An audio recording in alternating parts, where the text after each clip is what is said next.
if I gave you a car and it'd be the only car you get in the rest of your life, you'd take care of it like you can't believe. Any scratch, you'd fix that moment. You'd read the owner's manual. You'd keep it garage and do all these things. And you get exactly one mind and one body in this world. And you can't start taking care of it when you're 50. So you should really make sure that you just remember that you just got one mind and body to get through life with and to do the most with it.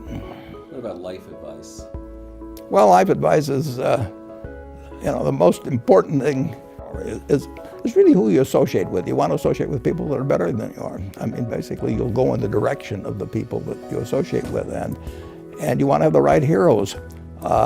You want people, if you want to emulate somebody, you better pick very carefully who you want to emulate. And when, obviously, you can't pick your parents. They're going to have an enormous influence on you, but you don't get a choice on that. But you get choices as you go down the line, and who you admire, who you want to copy, and the most important for most people in terms of that decision is their spouse. It's also important in terms of a partner in business, but the partner in life is the most important one. You want to pick a spouse that's a little bit better than you are. Biggest mistakes people make when investing? Well, they try to, they just don't realize that all you have to do is just buy a cross-section of America and then never listen to people like me or read the papers or do anything subsequently. They think that because you can trade, you should trade. You buy a farm, you buy an apartment house, you can't resell it tomorrow, and the cost of moving around. Now you get something handed to you, liquidity, which is instant. You can sell, and the cost of doing it are pennies, compared to other kinds of investment activity. So because they can so easily move around, they do move around, and moving around is not smart in investing. You have a pretty cool morning routine regarding what you have for breakfast and how prosperous you feel. What is that?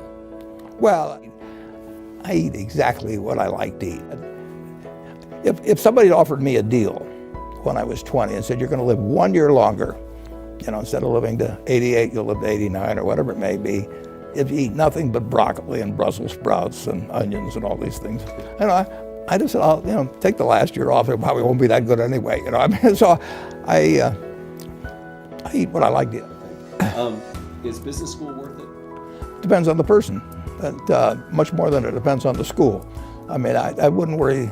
Some people are going to get a lot out of advanced education, and some people are going to get very little. And I don't even think it's important that every person go to college at all. I mean, we have all kinds of jobs at 70 or so thousand a year, or 80,000 a year, that college training is not of use. And I actually was not keen on going to college myself. Yeah, my dad kind of jollied me into it. He could get me to do anything, but I knew I could have a good time, and I liked investing, and I didn't really feel I could read the books.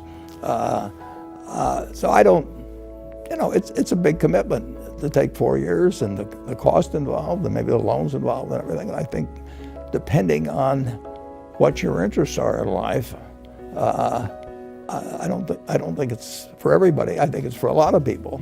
But there ought to be a reason you're going. And I didn't really see much reason. Warren, how would you define true success?